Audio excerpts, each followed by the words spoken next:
What's up, everyone? We are in episode 6 of Two Off the Tee podcast. Back with us is the #1 Chicago realtor golfer, my co-host and brother, James Shin, and yours truly, the Titleist of Loans, Jeff Shin. So, James, we're gonna go right into it right now. Big news in the golf world. I mean, I don't know if it's really big news. I didn't see major outlets actually discuss it, but I think it's pretty interesting that Malbon signed Freddie Couples. So is Wow. golf fashion changing? Yeah, it definitely is changing, but I mean, Malbon signing Fred Couples, that's kind of shocking news to me. I mean, Yeah. like I love wearing hoodies when I play golf, so that's a cool thing that's changed. I don't just have to wear the quarter zip all the time and like look like some nerd out there. Because I mean, What, like a finance bro? yeah, like Quarter that zip wasn't with the really, blue vest? yeah.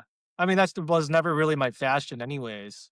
So it's kind of cool to wear like some joggers and like a hoodie or whatever out there. But Malbon's kind of like for the younger crowd, I feel like, right? Yeah, well, it does feel like that. And obviously on Instagram, going through social media, I see a lot of people, maybe like our age, actually wearing Malbon like more their hats. And every time I see a Malbon hat, people wearing it, it just reminds me of the New York Yankees hat with their logo. You know what I'm talking about, with that navy blue and Yeah. the Yankees logo. So every time I see someone wearing that, I feel like I'm associating wearing a Malbon hat to like how cool it is to wear a New York Yankees hat. And yeah, like for me, I think it's really interesting for fashion wise. If golf changing, traditionally, obviously you would wear your polo tucked in with the white belt and pants, right? And now, at least in more recent years, the PGA allowed tour players to wear shorts during practice rounds, but they can't play it. And in live, they have shorts on. So it's like, in terms of the fashion, it still seems, I guess, bland a little bit. But I've noticed it in our league, actually. One of the guys, he's wearing a like, what are they, quarter socks that have logos on there. So it seems like that whole fashion of golf is changing. And I don't know if the courses are going to be, is that going to be acceptable or not? I do see them selling hoodies though now, but Yeah. do you think like people wearing shorts and like quarter socks up to your ankle or past your ankle into your calf is going to be acceptable look out there? I didn't know people were wearing that. Oh, I think I know what you're talking about. Yeah, yeah. Yeah, I don't know. I mean, like the golf fashion and fashion in general is always changing. Like, I guess before that was like what the knickers and stuff like that, like they had to wear, Yeah. and then now it's changed to like pants and the quarter zip joggers and hoodies and stuff now. I mean, I would love to just wear like a crew sweater and go out there. I mean, I guess I do just wear a crew sweater over my polo, and just go play. I don't even remember what the question was. I mean, we're just talking about fashion, Fred Couple signing with Malbon. I mean, for me, it Yeah. reminds me a lot of maybe about 10, oh yeah, about 10 years ago, right? When we transitioned out of the sneaker world into your side real estate and my side mortgages, where we got, at that point we started selling all what we were collecting or wearing, all our shoes. And I feel like that culture of all of us at that time frame in the sneaker world is slowly transitioning into the golf world. Or maybe it's just the algorithm finding us, but I do feel like that's what's happening. Is like the guys that were in the sneaker world are now getting into the golf world, and they're bringing that streetwear fashion to golf now. And I always thought it would like, man, I thought it would be cool, yes, to play in a hoodie, but it was never acceptable to play. So you would have to play in at least fall golf. You would have to wear the beanie, the quarter zip with the vest, and look more the traditional look. And now with the at least more brands out there, two that come off the top of my head is obviously Malbon with the streetwear, and the other one I see, and I don't know exactly where they're at, but I do see a lot of people wearing their clothes is Manners, and it seems like I they're think I bringing heard of that. them. Yeah, it looks like they're bringing that street style wear to the golf course. I just don't know, is that landscape of golf really changing for fashion? Are we going to see more people wearing that streetwear look? Yeah, probably. I think so. I mean, the old saying is like look good, feel good, play good. So everyone is I don't know if it's just me, but I mean, I really enjoy like wearing or looking nice in the golf course. Probably more than I enjoy looking nice like out in regular public. Uh-huh. I mean, like everything I buy now is just golf clothes. I don't like if Ella and I want to go on a date, like I don't have anything to wear. It's just golf. So yeah, I think a lot of the fashion is coming into the golf world. Everything is changing. Everybody wants to look real fresh out there. Some nice shoes. I mean, pants. I don't know how crazy you can go with pants nowadays, but especially the tops. Everyone's changing the tops. I don't even know if it's gonna be like a polo kind of thing anymore. It might be like, well, Nike was doing The bladeless. yeah, the bladeless for a while. I don't know if they're still doing that. So it's just interesting to see, like, are we just gonna start going to just like dry fit tees and like, looking like we went to the gym and playing golf soon? I mean,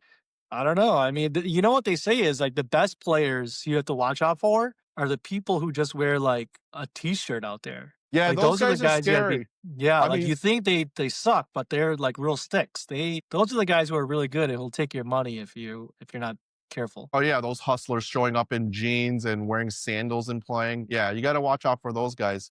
They say that Yeah. too in like in the meetings in the finance world, like those business meetings.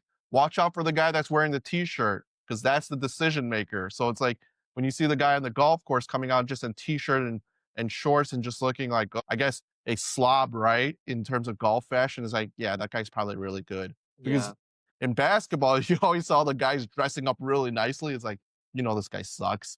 Trying to dress like Yeah. Jordan out there. Well, there are people who have like the best equipment. It's kind of like when you go golf with a random or something, or like a new friend, and like you see all their equipment, and you're like, man, this guy got blades, Scotty Cameron's got the new tailor-made driver, he's got the best vessel ghost bag. You're like, oh, this guy's probably pretty good. And then what? He's like shooting 105 or something. You're like, oh, And then okay, you ask the question, hey, when did you start? A couple years ago. you know, Oh, okay. It makes sense. Because COVID obviously, golfer.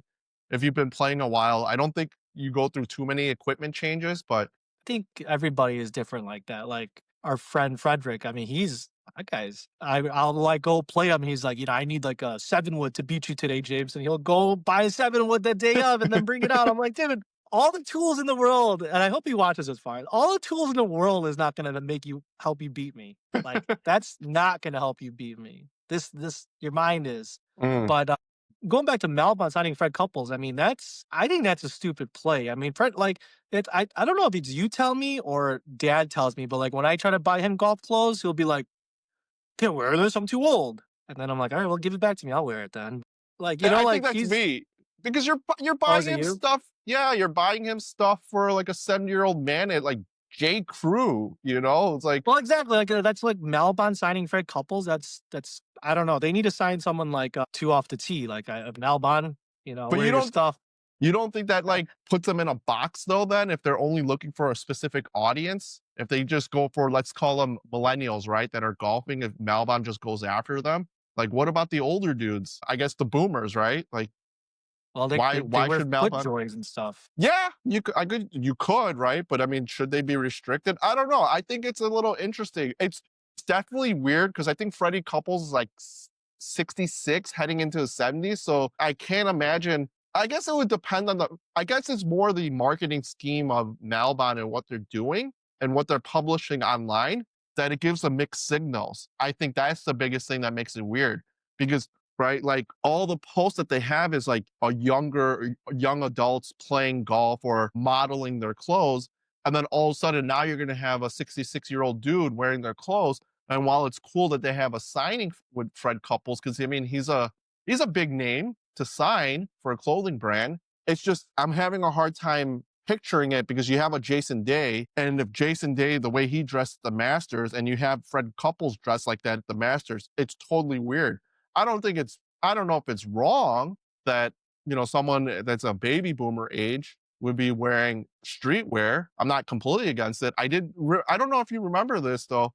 They used to have based on those websites like Nice Kicks and stuff like that. There's this guy in New York on the subways always rocking the newest shoes that came out. And he was like wearing all the streetwear like this grandpa. And it was weird. I mean, I think Yeah, I think there are a lot of those. There's a lot of those accounts like that. yeah. So I mean, it's definitely weird. It's a weird taste. It's definitely a change in the direction of golf fashion. So I think because it's so new, it's hard to say, man, that's dope, or I don't know. So I think with It's probably a marketing thing. Like now that I think about it, like when Jason Day first wore Malbon to whatever event that was. I don't know the Open or something like that, no, I think it was the Masters. or yeah, whatever it was. Everybody was like, dude. do you see what Jason did? Like, it looks ridiculous. And like now they're kind of big. And it's like, it's always like somebody wants to always look different from everybody else. So they'll like go wear that. So I think now with the news that they signed five couples, they're gonna be like, that's stupid. But you know what they say? Like any publicity is good publicity. So like, I mean, look at someone's sex tape. Like, look at what it did for her career. So, you know, it might be like one of those plays where they do it and they just try to get some crazy news out. Cause yeah, I mean, when Jason Day wore that, I think my phone was blowing up with like, do you see what this dude's wearing? Like, what is this guy wearing? And I'm like, oh yeah, that looks stupid. And then Yeah, fast forward now a year later, everyone's kind of like, Malbon's so cool. I want to wear Malbon. And it's like, all right, well, I mean, some of it looks cool, but I mean, like, I don't know if I don't know. yeah, and that's the thing I think it's tough because I don't know. For me, I've always liked that streetwear, but I didn't think I could pull it off a lot of times wearing it because I felt like it was just too loud. They have like these, I don't know Don't you how have to. red pants? Yeah, and I stopped wearing that too, Okay. right? I mean, I tried, but I was like, this looks weird, these red pants. I mean, that's a bold statement. I mean, you got to look out there looking. You got to play good if you're gonna wear that. I mean, Yeah, I know. remember that Ricky Fowler kid that got paired with us one time, Wearing all that horn. like pink and blue, like. And we're like, oh man, we got a Ricky Fowler out here, and then like he Yeah. was absolutely terrible. It's like, okay, if you're gonna So look ridiculous, you got to at least play pretty good, my opinion. yeah, I think it'll be interesting to see where this goes with golf fashion. I mean, I did look because I was looking actually maybe a year ago just for fun, just to see what brands are out there for the golf world. Because I don't know, it just seems so sort of boring, right? Wearing the polo and it says Callaway or TaylorMade or whatever, right? All these different brands. But then you had Travis Matthews come out the last, I don't know, 5 years. And I was like, oh, that's unique. And their clothes are they're actually nice and it's different. But I know Callaway bought them. But my point though is I think the golf fashion and trend it's changing. And I think in the next 5 years, it's going to be interesting to see on the golf course, the landscape of, how we're going to be dressing out there. Cause I know already some people in our golf league, they wear like joggers. You're wearing joggers too now, playing in joggers. And it's different. It's not like I do playing have in, I guess, joggers, yeah. yeah, playing in slacks. So Well, I mean, the golf pants I had were kind of old. Like I needed to freshen up the wardrobe. Um, and yeah, I mean, I wear joggers like every day for regular life too. So yeah. So why not wear them? I feel like if there's a way to be able to change your entire wardrobe that's like for golf, I guess, right? But you could wear in public too, then I think that would be pretty cool. But yeah, what I was saying though is back to my original point. Yeah, I was looking online and just seeing a lot of this. There's a lot. Well, I don't know if it's a lot, but it seemed like a lot.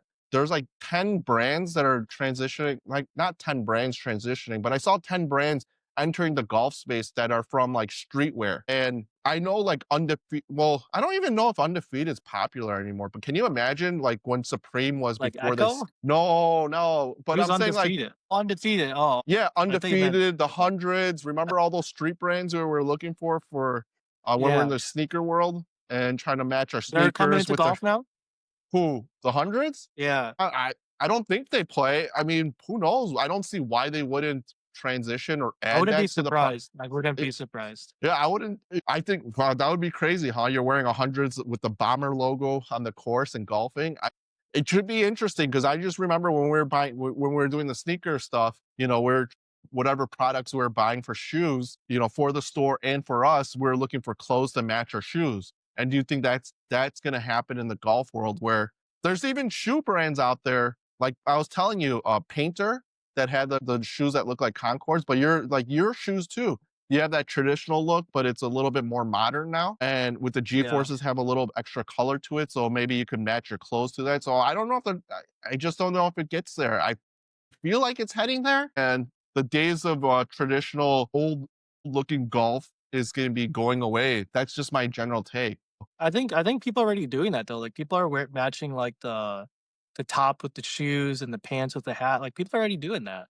Well, I've Or never seen. I'm doing that. Yeah, I mean, I'm not wearing blue pants with a black hat. Like yeah, like I'm wearing blue pants with a blue hat. yeah.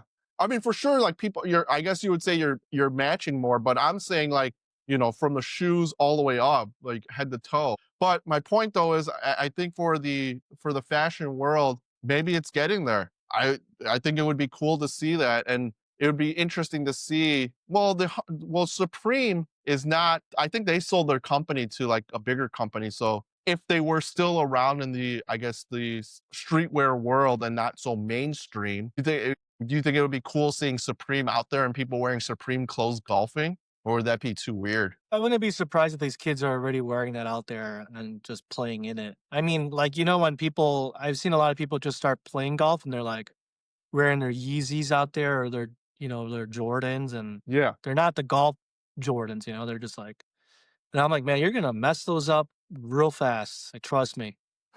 Uh, so who knows? I'm sure they're already wearing that stuff out there. Yeah. Well, you had a couple pair of Jordans that you were playing in. How did it like? What was it? That's a sore subject. I don't know why you brought that up. Well, I mean, I think it was interesting because I What think were you gonna say? well, I was saying that I thought it was interesting that Nike and Jordan were getting to the golf space, especially because everyone knows that follows Jordan that he's a big golfer, and it almost seemed natural that Jordan brand would have golf clothes and golf shoes. So dropping what did they drop? The ones. They didn't drop threes. They dropped four, five, I think they and dropped six and threes. 11. Right? There's threes, there's 11s, They ones, have Jordan 3 golf shoes. 12s. Yeah, the white cement, I believe. They're very like bulky though. I know they're uncomfortable from what I heard, but yeah, I think you don't have the fives, or did you have the fives? I know someone in our golf league has the fives.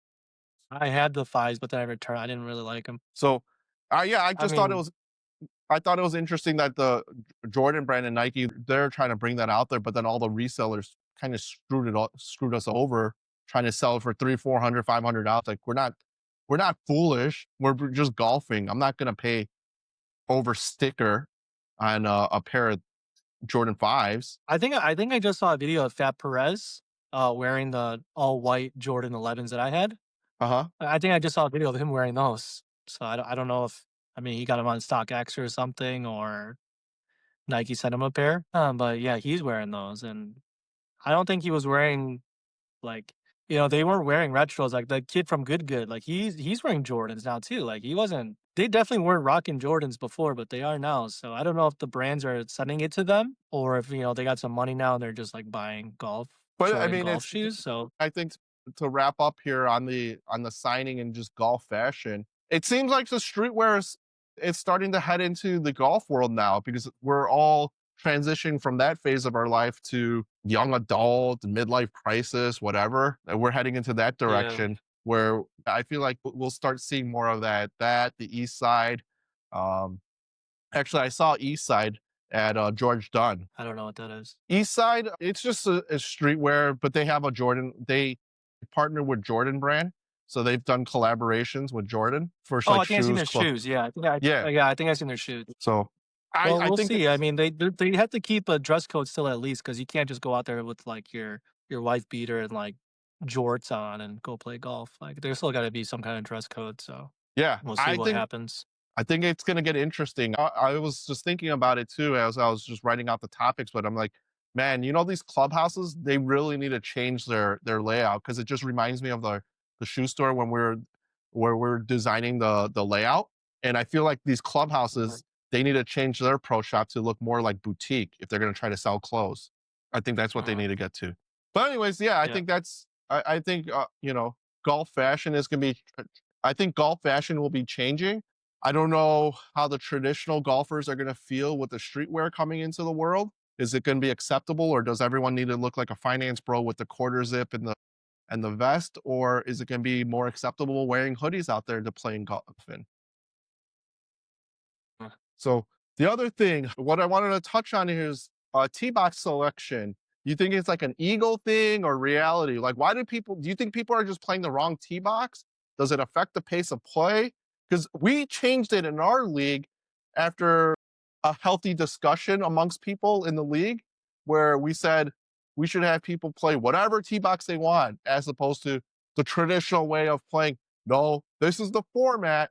We're going to have everyone play at a specific yardage. And then we opened it up. mhm.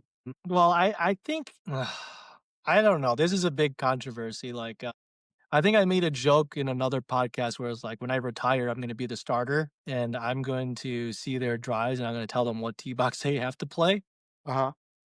But like I think like as a progression of golf and when you as you get better, like you want to play further back. I mean, like when we played Bolingbrook, like I mean, we're playing long par fours, relatively long, and we're hitting like if I'm still hitting a wedge into the green, like I mean, I don't think I should be hitting a wedge into a long par four. Like hole nine, I was like 65 yards in front of you. Like it's not fair. I mean, at that point, like it's like, should we be playing the same tee box? I don't think we should be. I mean, if anything, I should be one behind you. I mean, I mean, 400 yard par four is long for you. I was hitting a wedge into the green. Like it's just, it's not fair. I mean, and but if the handicap system is going to change the strokes for everybody, then it's still a fair game. But as far as like trying to want to evolve my golf game and get better, like I eventually have to move further back. Like I can't. The whites just at some courses just too short for me. well, okay. Well, what's the problem though? What's the fun in having a 160-yard shot or whatever versus a wedge in from where you're at? Well, I guess the same argument could be is like, why don't you just play the forwards then? Why are you playing the whites? What's the difference? It never dawned on me, but I remember in our league when we were talking about it that I was saying I'll whoop anyone's ass if I played the forward tees. And I stand by that statement that if I play the I forward bet tees, you you won't. I bet you you won't. I bet you you won't. if I played the forward tees and you played like blue, is that where you like, yeah, I Yeah, think I bet you you I still would won't. You still won't beat me. I would whoop you. You still won't. I can beat you with all irons from the white tees. I'll put away my driver and my wood, and you There's still no won't need to beat me. be there's no need to be rude.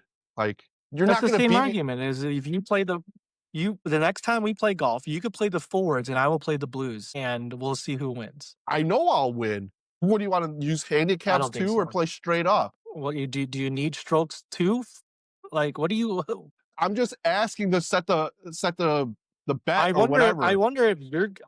I wonder if you would actually give me strokes if like you were closer up. If you're that close. I might, and I would have no problem if I gave you strokes and I played the forward tee. Okay. Well, you still wouldn't beat me from the forward tees, and I played the blues. But what do you think the issue is? Like, do you think it's just an ego thing, or people don't know what tee box to play? Because what I've seen, at least now with YouTube Golf, they're all playing one up almost. And I think even in the hater series with Riggs, where that one guy was being a total dick, and he's like, "Let's play whites." He's like, "No, let's tip it out." He's like, "I don't think that's going to be great content, and I don't think it's going to be very fun to play from the tips when we can play the I think whites." Riggs plays the blues. They don't play the whites. But in the video, He doesn't play the whites. you're missing my point of what I He said the said. blues. He said the No, blues in the he video, said the and then whites. the Jack guy said, "Let's play the tips." No, he said let's play the No, they whites. don't play the whites. They don't play he doesn't play Okay, the tips. we'll agree to disagree. Okay, but I think I don't know what's 62 versus 6500. Is that big of a swing that it's like, "Oh my god, this sucks for me?" It's not that something sucks or anything. It's just it makes the game more challenging for people. Like when you I don't know how to phrase this because you're still hitting the same distances. Like if you start hitting further, like I can't hit driver wedge every single hole. Like I need to hit different clubs. And being further back, it makes me play in a different. It's like if you play the same course every single day and all they do is move the pins, like, well then, yeah, I guess it's still fun, but like now let's say you mastered everything from the whites and now you're starting to get better and you're hitting it further, like the progression is moving back, kind of like the pros. The pros start moving back because they're too good, they're hitting it too far. The game needs to Well, be harder for them. I don't think they're trying to go further back. I think on tour they're making them go further back. I think that's what's happening. They're pushing them back further to see bigger drives or something. I feel like the tour is moving them back because even on It's those, too I don't know. The whites at Bolingbrook for me was just like it was short. I mean, oh, it felt way too short for me. yeah, but it's not like you scored great anyway. So why does it matter? I shot one over on the back nine. What are you talking about? Well, I beat you by 21 strokes. I beat you by 21 strokes. yeah, well, it was the off season. And I was hung over for the first like 7 holes. Well, I was trying to make it interesting the front nine, so that's why I didn't try hard. And it's the off season, totally different. Peak season, Okay. What you say? Say whatever you want to say to soften the blow of you getting whooped out there like that. It was the off season, I okay? mean, I shot one over on the back. You like, what can you Well, say the to that? I back, shot that's the one back. What over. about what about I think the front, the first 3 holes at 3 putt. I mean, yeah, I was hung over. I don't know what to. It's not like really. I guess it's not. I don't know if it's an excuse or not, but yeah, I was hung over. I wasn't feeling well. but I mean, so in our golf league though, we implemented for people to play whatever tee box they wanted to. It was a pretty big discussion, and everyone had an opinion on it because it was ultimately it's because of pace of play, right? That's what everyone was the reasoning for why they should move up or move back. So do you think it really affects the I round? think part of that was pace of play. Yeah.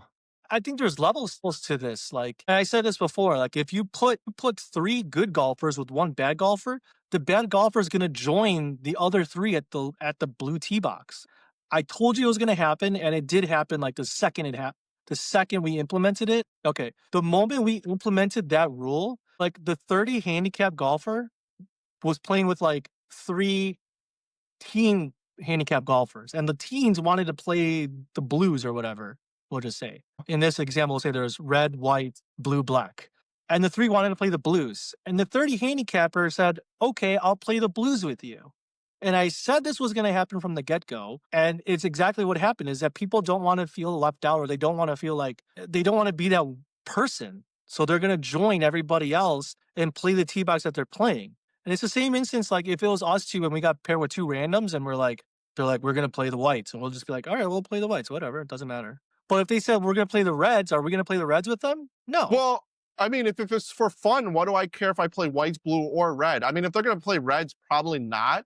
But I've never tried it. I never tried it. You've I never think played the reds. I know that. I've always wanted to just to see like how good my game is actually if I played closer up, right? Because it's not like you get more out of it. I think it would be way more fun sticking greens and putting for birdies and being like 10 feet away, seeing how great your game is. So I think in the 2026 season, I'm interested in playing in the forward tees. Am I going to do it for fun? I don't know. If we're betting and we have something in the line to prove a point, yeah, I'll do it because I said it in our league and I'll say it again.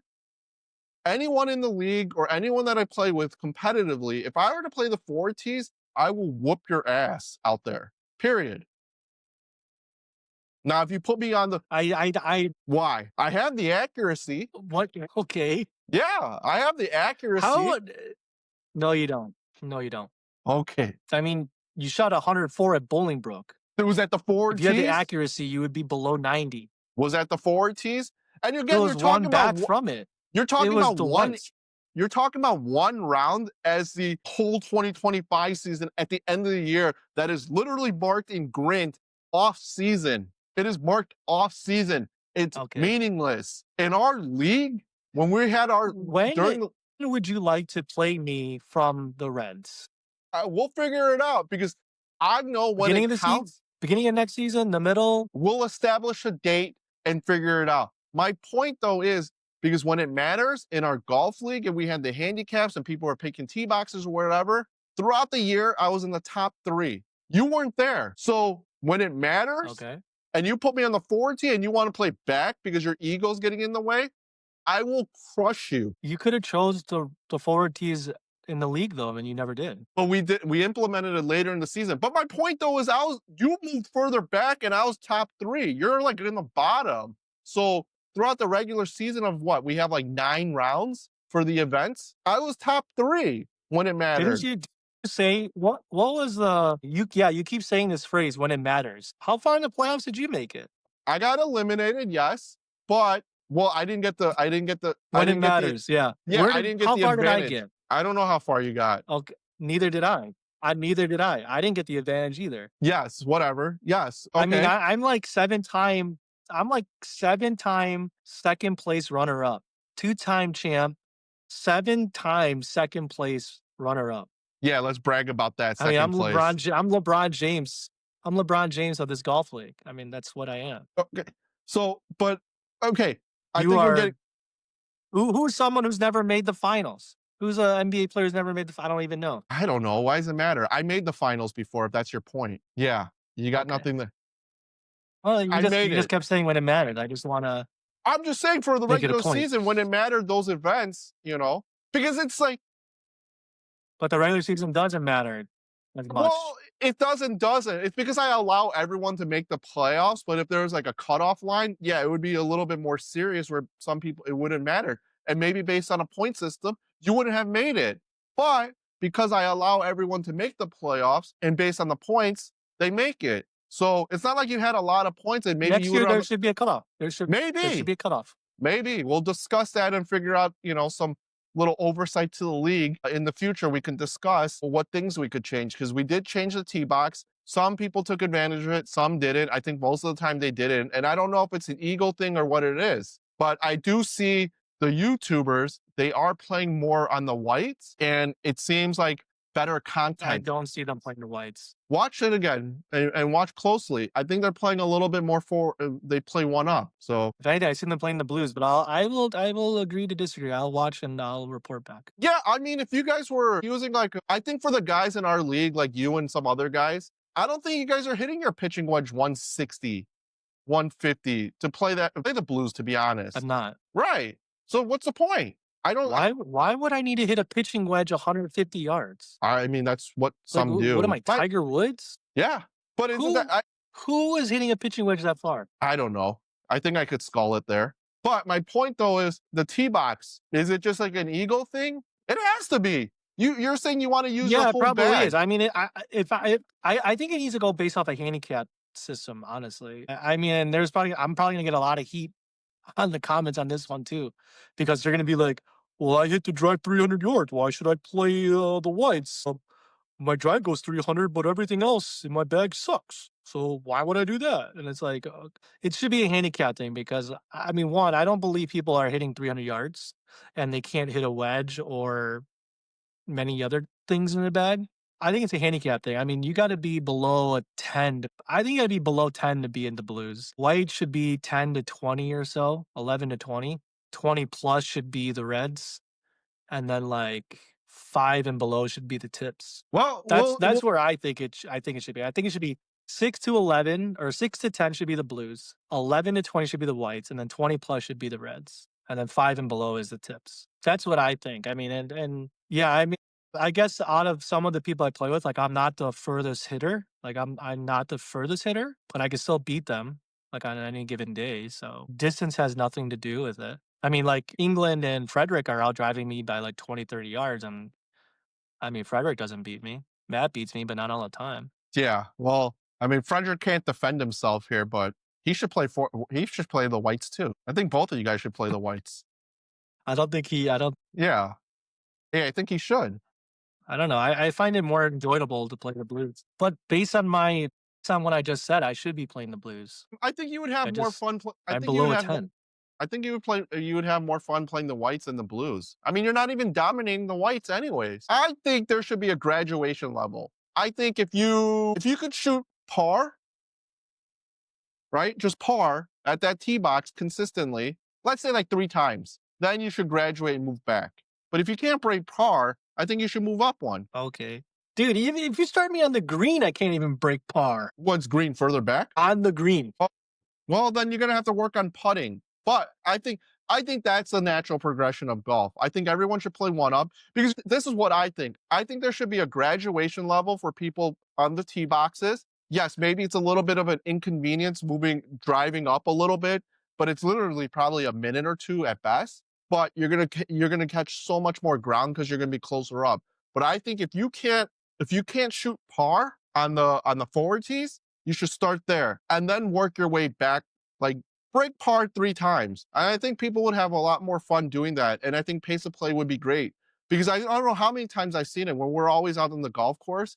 And I know people know that I have an issue with the way people select their tee box, but I'll have people that I play was like, Jeff, look, these guys are playing the tips. And we all watch them drive and it's like topped it, whatever, sliced it, shanked it, all sorts of bad things that can happen. It's like, why are you playing the tips? We all think that. So I don't see why everyone wants to play further back. Seems like you're just making it harder on yourself than it needs to be. Oh, hey, look, this guy's playing the tips. He must be really good.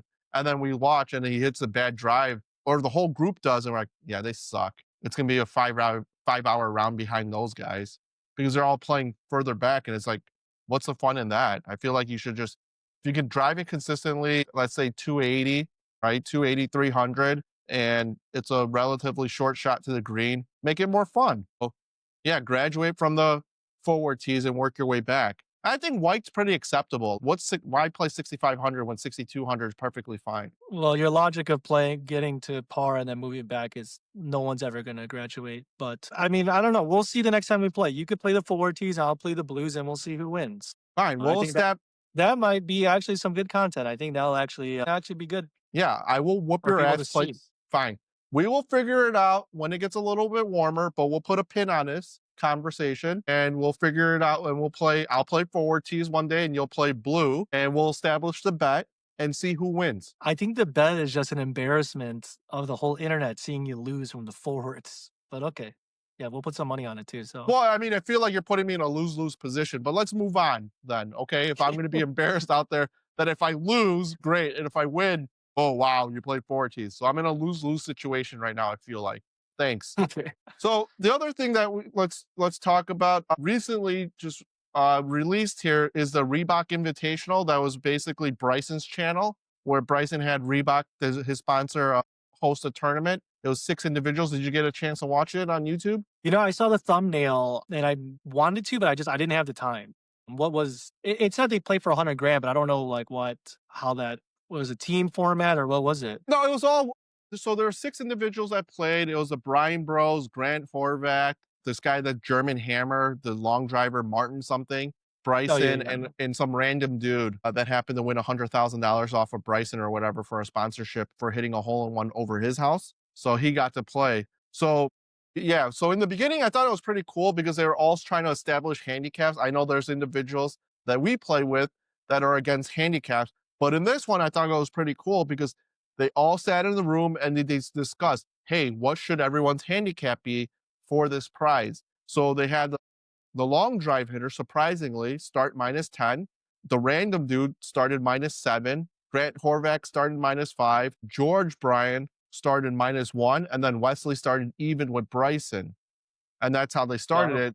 started the round. So instead of playing like throughout the handicap like we have, they just established how many strokes you'll start with for the day. And then they played that way and said, hey, let the best man win. There was no argument there, right? All those guys agreed. Like and it was kind of interesting because they were saying, no, I should be -7. I should get one more stroke or 2 more strokes. And they were really fighting for that stroke. Whereas, some people that we play with, they're so against it. But these pros were like, yeah, sure, I'll give this guy 10. I think 5 is fair. Like they're perfectly okay with having something fair, but you low handicap guys are so against giving a stroke. So I thought that was pretty interesting for the Reebok Invitational where they started off that way. And it was just 6 people. So I didn't really like that all 6 of them were out there playing. I feel like they should have just like 2 foursomes out there to kind of split up the content and going back and forth and watching all 6 people. I thought it was a little hard to keep up with everything, watching all 6 people out there. But it was very relatable content in terms of them playing that tournament where they're getting nervous and like same stuff that we say, it's like, man, this guy's starting -5. I got to give this guy 2 strokes, sandbagger. And then later on in the front 9, he finished -4. And one of the guys was like -7. So it was closing the gap on the back 9. And then somewhere in the back 9, I was kind of dozing off a little bit. But on the back 9, we had Bryson have a blow up hole and then lost 2 strokes. And then Wesley was falling apart too throughout the whole tournament. And you could totally see them deflated. They're like, I'm dying inside. I don't even want to finish this round anymore. And the other guy's like, yeah, you got it. You're up 7. I'm really rooting for you to win because you're in my cart. So that in a nutshell was a Reebok Invitational. But I thought it was interesting because they played with handicaps. They're okay establishing a handicap for individuals, and the rules were set. At the end, the guy that won, they didn't say anything about the fact that, well, this guy started this way. He had X amount of strokes on me. That's why he won. Bryson was totally cool with the fact that the other guy won because he started with whatever handicap score starting. But in our league, everyone's so against it and calling everyone a sandbagger. So There's a lot of contradictory things you've been saying. One, you said that they started with handicaps. and they discussed how many strokes everybody gets. Yes. And then you said the pros were totally okay with giving them X amount of strokes, but then certain people were asking for more strokes? Well, in the beginning where they wanted more. So like Grant, he's like, oh, I should be like -7, not -5. And then everyone's But you reasoning was, what? but you said the pros were okay with giving it to them. So the Well, pros didn't complain about it? they didn't agree right away saying that Grant Horvath should get start -7. They made a Okay, so point. they are on the same page that me, okay? Let me move my point now forward because you just Oh, contradicted yourself I don't from think the I beginning. did, but okay. Now, the second part you said is as the game was going on, now people are calling other people sandbaggers? Yeah. Okay, so in the beginning, now the pros were okay with giving them strokes. They weren't complaining, They yet weren't people were like, oh, asking for more strokes. no, Hold on, I let you speak freely for like 2 minutes. The pros were okay with giving them strokes, and then people were saying, "Oh, I need more strokes," and the pros were saying, "No, you don't." And now no, in the no. middle of the game, they were saying these guys are sandbagging. It's the same. It's the same thing because someone's always asking for more strokes, and then they are deserved or given. The problem I think with that show or the problem with the handicap system is that people lie. And when there's money on the line, like $100,000, people are going to do anything they can to get a little inch. One stroke is a huge difference, whether people think it or not, or whatever. One or two strokes is the difference of the game. Like the game is 72 strokes basically, plus or minus however holes you do good or bad. But a game is always down to a couple strokes. So if I only give you two, and you think you deserve three, but the handicap says you only get two, that is what it is. I am okay with the handicap system as long as everybody's honest about it. It becomes a problem when people are dishonest about that. People are not recording their score, not updating their handicaps, sandbagging. And then you play for money and then some other person comes out and then they're like, "Yeah, I won." And it's like, "Okay, well, you sandbag. Yeah, of course you won. I got to give you 10 strokes when I should only give you like 6."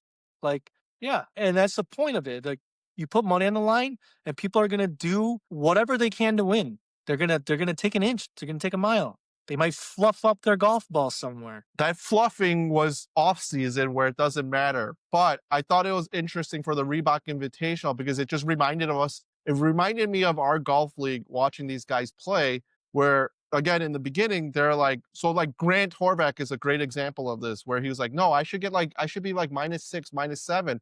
And then basically the committee or everyone that was playing is like, dude, you play pros starting -5 and you can beat them. I think starting -5 is perfectly fine for you instead of giving you 6 or 7.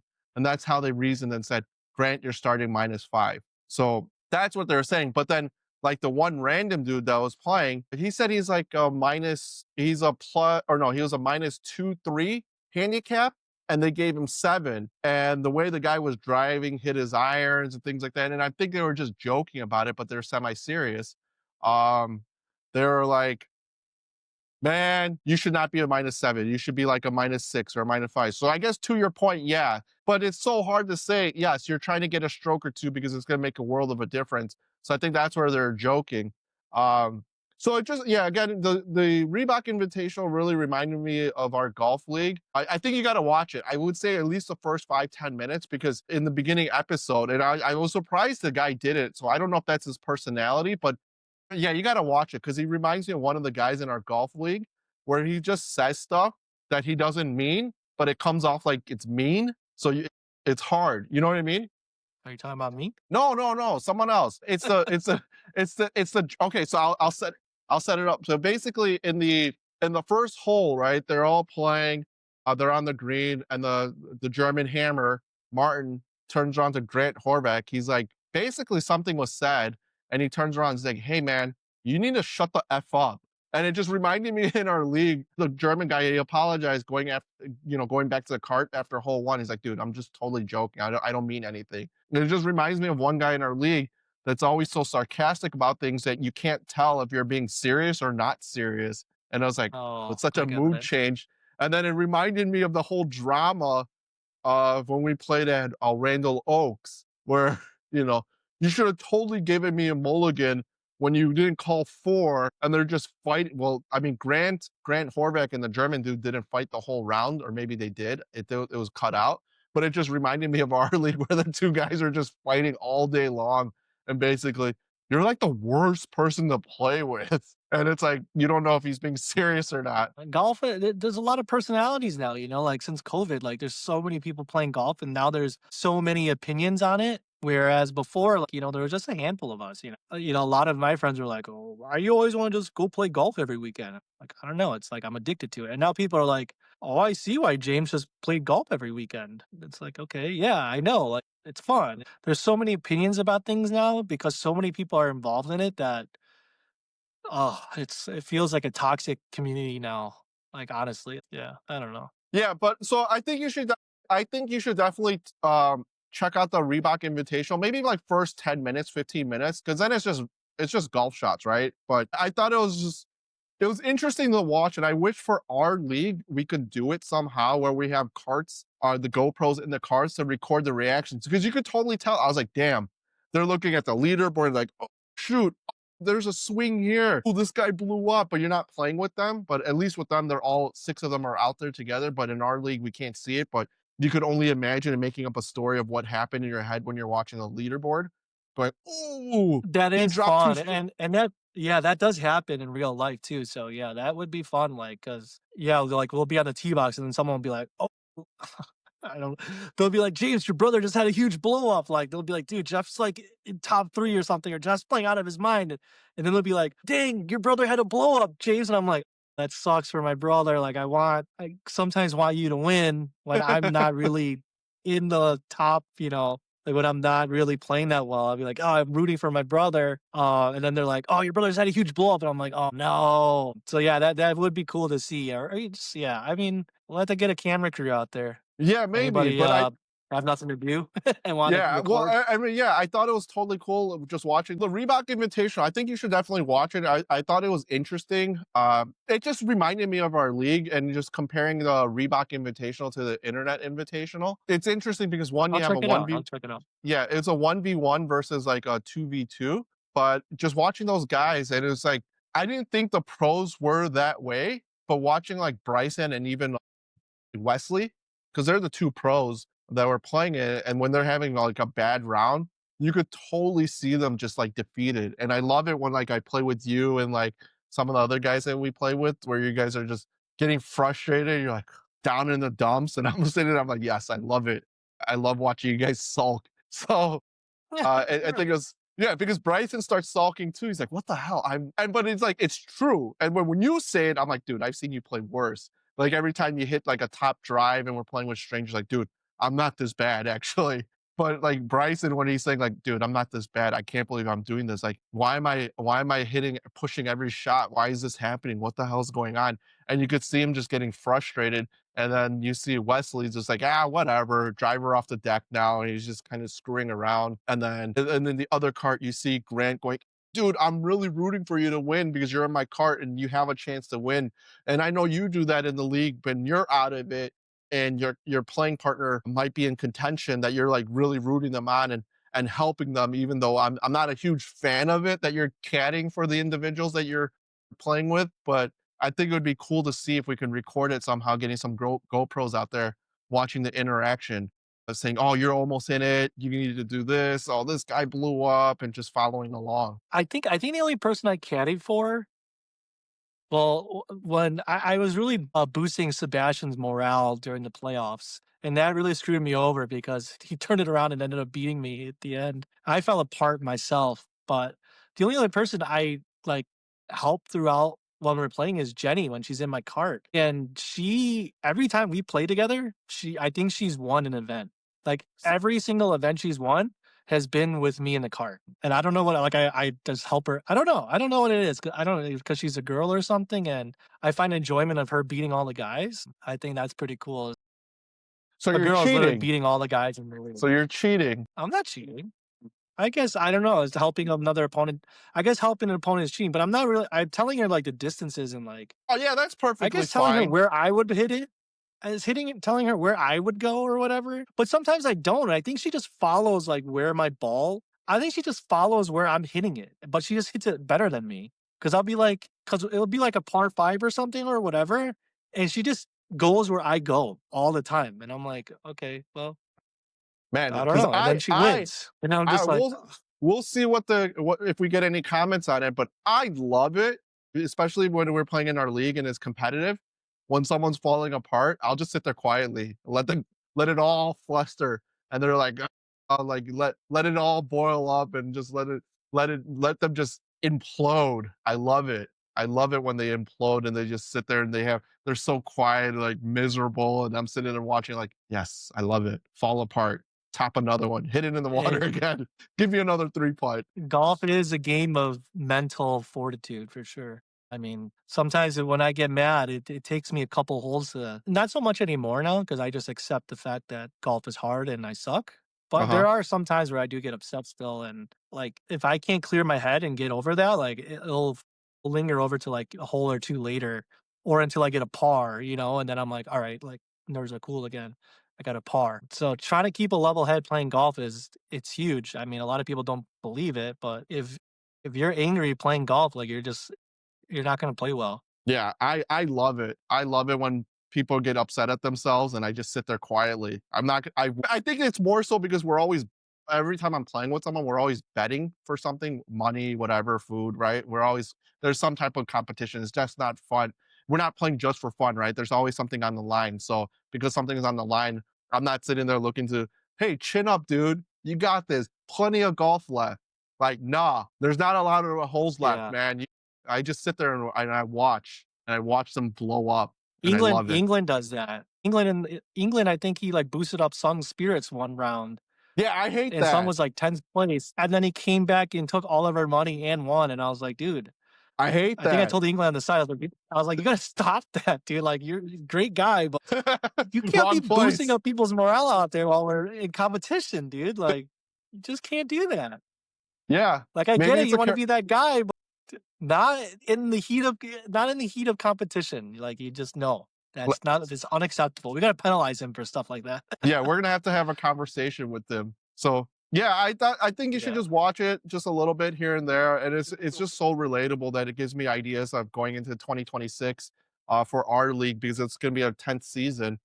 Some of the things that maybe we could change. Obviously, I don't want to. I mean, obviously, I don't want to change the fact that if Matt is, you know, boosting morale with his cart partner and trying to get him back in the game, I think it's great because it's obviously a great story to share later down the road. I hate the fact that Sung won and he needed that little hey chin up, dude. No, I don't love it, but Yeah. I like it and I don't like it at the same time. I'd rather have seen him just been more miserable that he lost and he had to pay someone instead of being able to buy us food with our own money. Like, I don't like that. So, Tom yeah, did check that. out the Tom did that with Juan though too, and it didn't work. So yeah. So I think it's yeah. I mean, some people really need it, some people don't. I mean, it's just I guess all part of it in the spirit of competition. What makes it fun? But yeah, check out the Reebok Invitational. I thought it was interesting just watching how they set up the format, and reminded me of a lot of individuals of conversations that we had that we should play straight up. No, we should play with handicaps. What's right? What's wrong? These YouTubers are doing it with handicaps. I don't see why we can't. They don't have an issue with it. So it's like it seems like what it boils down to is but they it's a did have an issue with it. no. I'm Hold saying on a but second. They did have an issue with it. no, they didn't have an issue with it. Like, man, they're just jokingly saying like, -7. I think you should have been like -4. Like, but that, I mean, I guess There's always a it's little truth. there's a little truth. Yes, there's a little truth. But yeah, check it out. I There's a think it little was truth in every interesting. joke and every comment. There is. So I think it's worth watching just to see it because it seems like our golf league, and I think maybe we'll get some ideas out of it going into the next season here. And kind of wrapping up here, James, you know, it looks like we're getting a little traction, getting a little comments here. I think some are directed towards you as a 20 handicap golfer that won't get golf lessons. Well, But it seems like there's a lot of opinions. It's kind of 50-50 out there on the internet with the comments where people are saying playing with honors, play ready golf. It feels like the traditions of having honors, people don't like it. And there's no, I mean, Yeah. Yeah. Okay, so the honors comments thing, I mean, people are telling me it's stupid. But then, like, when I break down why, like, we do honors or why I play that way, then they're like, "'Cause, like, if you're playing for money, then yeah." Then it's like, okay, well, like, they don't know that we're always playing for money or playing for something. So there's always something on the line. And when you break it down that way and then tell them, like, you have honors and it's windy, like, yeah, I wanna see what the flight of the ball does. Like, I wanna see what happens. Like, I remember one time, we're playing Arboretum, and that short par 3 that's over the water on the back 9, like hole 13 or something like that. I remember it was so windy one day, and I had honors, and I hit it, and I was going, and then it looked like I hit a brick wall, and the ball just stopped, and then just went straight down into the water, and it's like a 110-yard par 3, you know? Yeah.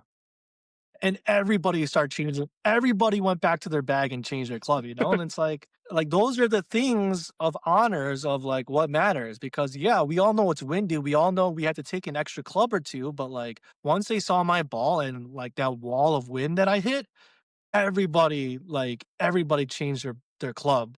And, yeah, they all got information off me because I won the previous hole, and that's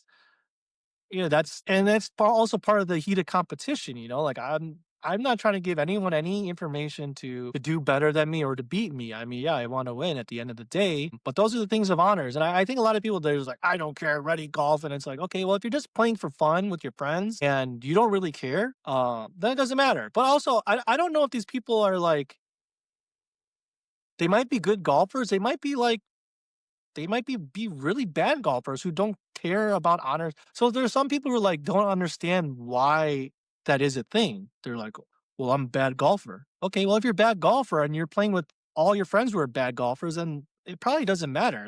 That hasn't clicked in your head yet when you're playing. Well, to the people of honors who are telling me that I'm dumb, go to the people in the comments who are hating about the ready golf, and I Yeah. pause for a long time, and I'm just like, "Oh, Well, I mean, I guess, yeah. So I think a lot of people, obviously, there's not enough context for them to understand that we're playing something competitively, right? But even if I was playing for fun, to be honest, like we're just screwing around, I think you should have honors. Why not? What's the harm in that? Like, yes, I want information. I don't want to, like if I'm playing for fun, let's say, and in that situation, Arboretum, the 110-yard shot and it hit a brick wall and it dropped. Yeah, I want that information because next time I play there, it might matter. And it just goes in the memory bank for me that it's like, oh, like here, the wind blows this way. Like James hit his shot and there's a gust of wind or whatever. Something's going on over there above the water that I'm not aware of. So I don't know why people always have this issue of ready golf. I think that certain specific things that happen in golf, like you should stick to those traditions or the rules to it where yeah, if you won the hole, you have honors. Yes, give me some information. Plus, honestly, if even I don't think I have played a round where it's just for fun in a very long time. But I love when I get honors and establishing some type of dominance over the field that we're playing for the day, regardless if it's fun or not, because I want them to know, yes, I have honors this hole, the next hole, and so forth, and continue going on. Because even when it's like, someone just jumps in front of me, I'm like, whoa, hey, what are you doing? It's my tee box. I So agree. Yeah, I I agree." yeah. So I mean, maybe those guys that are making those comments, they're just bad golfers. That's why they want to play ready golf. They just they're so impatient that a few seconds is gonna just rattle them and they're not good. That that's kind of my take. I think that's what's I have to agree. I mean, there is someone we know who's a pretty bad golfer who is very impatient. And it's probably because it takes him like 3 or 4 shots to get on the green. I mean, he's almost hit me with a golf ball many times playing behind me because he just can't wait. Those are like the same players who, like, when you're barely walking off the green, they're already hitting. And then they yell 4, and it's like, dude, 1, you're not good enough to do that. 2, like, yeah, you're not good enough. Like, even me, like, dude, I wait until someone's, like, clear way out of the way before I even will hit, and I guess I'm relatively a decent golfer. Like, I will wait until you're way out of vision and view for me to even hit you. That's just yeah, so I think those comments there with those guys that are just like, "Oh, I play ready golf." I think we'll figure it out, but I feel like those guys that wanna play ready golf are just the bad golfers that are so impatient. They love playing, but they don't have the patience, and then they blame it because of pace of play because they can't get a tempo. I think that's the problem with that. So, I think in the comments, we had some people have some issues with honors and, it affects the pace of play, which I really don't think it does. I think they just suck. And that's why they have it. That's why they have this opinion on it. And lessons. I was thinking about it actually, where, yeah, it would be nice to get the lessons because I've done both, but I feel like getting the lessons, I'm never going to get on tour at the level I'm at. Maybe I would. I don't know. But I find some type of enjoyment watching these self-help videos to, like these lessons or whatever they're giving a little bit of clips. Cause I saw some new ones actually recently that I'm like, oh, okay, that's the feel. So I always find a little bit of the enjoyment of the DIY of golf and watching these free lessons on YouTube University. So I think there was a couple comments where people are like, just get the lessons. And it's like, why? When you can get it for free right now on YouTube University. Yeah, I've been catching some heat in the comments about the lessons thing. I didn't think it was such a big controversial thing, but people love to call me a 20 handicap. I mean, I don't think I've been a 20 handicap in 10 years. Yeah, there's like two things with that. I guess one, can you afford to just keep getting lessons? Two, I mean, like I remember when I was playing in California a lot, and this guy, his buddy, became a PGA instructor. And there's someone in the comments who was like, "Just have a PGA instructor tell you exactly what to do and get better." And it's like, okay, this PGA instructor couldn't hit a golf ball for the life of him. Imagine you going to get lessons and you're taking lessons from someone who went to school to be an instructor to tell you how a swing is supposed to be, yet can't play the game. And it's like, I guess it's like, would you take advice on how to get rich from the poor? Like, no, I'm All gonna the take time. advice from someone. Yeah, I like me, like, uh, and this is why I won't take advice from you in golf. You can't beat me, so I will not listen to what you have to say, and Mm.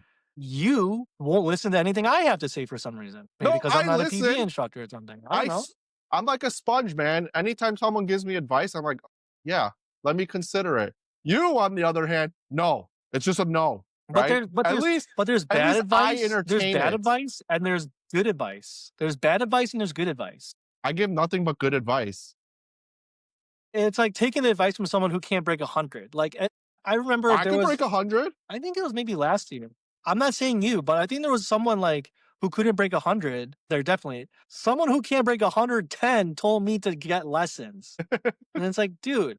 And then there's people who can't break 100 who's telling me how to swing a golf club. And it's like, dude, I could beat you with my eyes closed out here. Like, come on, man. I could beat you with one hand. Like, that's the thing that annoys me. And the people in the comments, like, I get it. And I thought, honestly, when we were doing this thing, I was like, man, people are gonna agree with me, like I'm right. And clearly I'm not. Because I'm it's the Matrix with comments out here, like getting hit with straight bullets everywhere, man. People are coming after me.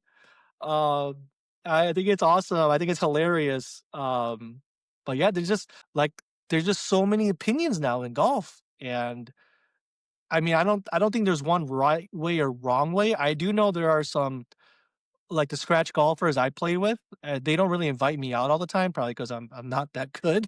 Like I'm not on their level, Uh and I huh. get that because like I don't want to play with the 20 handicaps either. Although I'm not a 20, but they're scratch. So they're like miles better than me. But they were self-taught. I was like, hey, like, how'd you guys like, because when I meet a better golfer, like, dude, I try to like pick up everything that they're doing and they're saying, and like I'm like, hey, like I got like a notepad out there. I'm like taking notes. I'm like, yo, what do you do? Like, how did you do this? Like, what did you learn? Like, you take lessons, and they were like, no, we're just self-taught.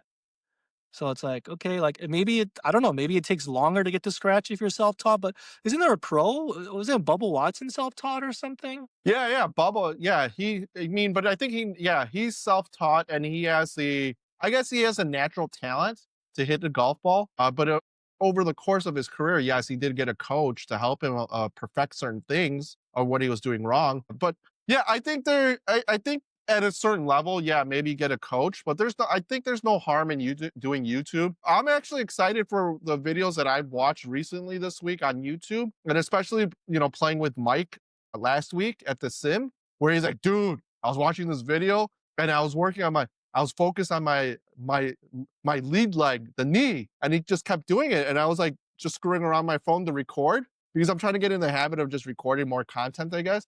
And I was recording him and I saw the swing. I was like, dude, that's totally different. He's like, yeah, I just did it right now. It's the leg, it's the knee. And then sure enough, I'm on YouTube You and it two are happened. ridiculous. But it, but I was on YouTube and it happened. A video popped up that showed me like the lead leg, the knee. I'm like, I gotta try that out. And I was doing like one of these drills. I saw 2 drills actually this week. I'm like, oh yeah, like that's the feel. And I really want to get on the course to try it now, but it's too cold. But maybe I'll find an indoor place to really to work on it. But I thought it Well, was cool. So I think there's a it's little Snow Mountain. enjoyment. Yeah, I think there's a little enjoyment of self-teaching and just going through it. And of course, why not? Why not play with your boys and going through like the growing pain and the lessons? Because it's always funny when Mike's like, I figured it out. I figured it out. And it's like, it's this, oh, it's this, it's this. But like watching him over the last 2, 3 years, I mean, his striking has gotten way better, right? So he's figured it out every single time in Well, that I mean, moment. he's at the sim every day. Yeah.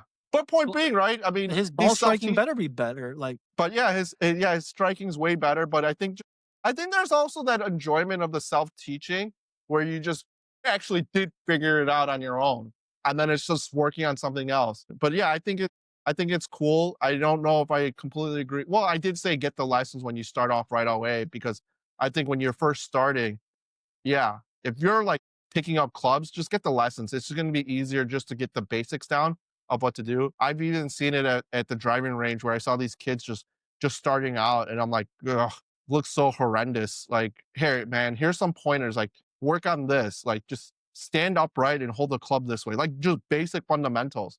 So I think if you're starting out and learning how to play, get the package lessons and just get the basics, like how you should stand, how you should hold the club, getting the concept of the swing plane a little bit, and then go on the range and start working on these drills and watching videos and self-teaching yourself a little bit. Because yes, it does for the level of the majority of us out there golfing, it's probably costly for the lessons to what get to scratch to get to pro. I mean, we're not, and I think at a certain level, I mean, I think it's pretty evident because I think we played with multiple people. Well, I don't think there's a lot of people actually. Sorry, I take that back. There's not been a lot of people that actually really stood out, but there's only been, at least for when I played with you, there's only 2 individuals that stood out, and they both played at Mount Prospect. That one girl that was on the high school team, we're like, holy cow, she's really good.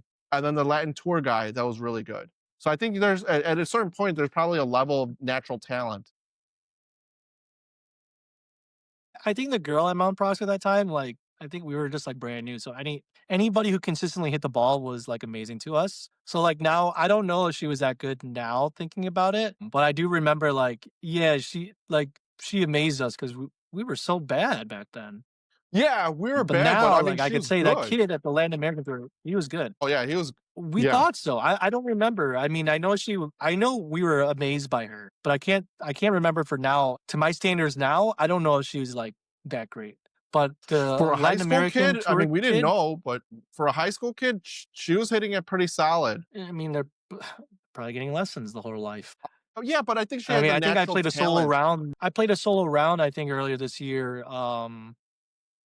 And I got paired with like 2 randoms, a dad and a son. And yeah, the kid had a textbook swing, like textbook. I still beat him at the end of the day. But yeah, he was on the high school team. He was on the Yeah, high school team, had I mean, I don't know. I mean, it was kid is in better shape than me, probably. I'm almost 40 and this kid's like 15. He can hit the yeah. ball further than me. Well, Um, he so probably I think has it. unlimited lessons. Yeah, so Still beat him. I think it was pretty interesting getting some engagement and the people with their comments and their opinions on golf. Uh, you know, so I think for the last topic here to wrap up here, I thought it was pretty cool to see the comments of people roasting you here a little bit of the honors and the lessons, and we'll see. Let's see what people have if they have any opinions on golf fashion. If it's changing, should streetwear be allowed, or should we have it should be no traditional way of dressing? Like, is that going away? And all the tee boxes. So I think those are pretty good topics that we covered. And yeah, I'll see you next week for I'm probably gonna Christmas. catch some heat about that too. Yeah, Probably catch maybe. some heat about that. So yeah, Just I just think so we they cut. know, they are getting underneath my skin. I mean, it's very easy to rattle you and get you They upset. It's I not mean, that I hard didn't to get think you. so, but yeah, Yeah, the only comment I maybe this guy would love to hear this is the 20 handicap comment is the only one that got me. I was when I read it, I was like, other than that, I like that's the only one that really got me so far. So kudos to that guy. so I think that wraps up. He's probably like a 19 handicap. Yeah, I don't think he's that good. We'll see. Maybe it develops here, Tappin' Daddy, with their calling James a 20 handicap. We don't know his handicap, but he called you a 20. So maybe this Yeah. progresses here a little bit. But yeah, James, I think this wraps up episode 6 here. We touched on a lot of good topics with golf fashion, T box, and just a reminder of the Reebok Invitational. So I'll see you at Christmas, and then let's focus on 2026, what we can do for our 10th season. I think it should be pretty exciting going into the new year and all this YouTube golf that we could incorporate. That's great. I didn't know it was our 10th year doing MGGA. Yeah, yeah, it's gonna be our 10th year. I mean, it's got a call earlier this week, talking about a little bit of what we're doing, and then I was telling him how I went through the photo album of some pictures that I took years ago, and how where it originated, the whole golf competition stuff that we were doing, and now going into our 10th season. And I remember because for the league, yeah, it was 2016, and sharing some pictures in our group chat where we're like, oh man, we look like babies. Yeah. Well, Yeah. yeah, I'll see you at for Christmas, and we'll focus on some 2026 stuff. All right. Later. That sounds good. I'll see you in Christmas. Okay, see you. See you.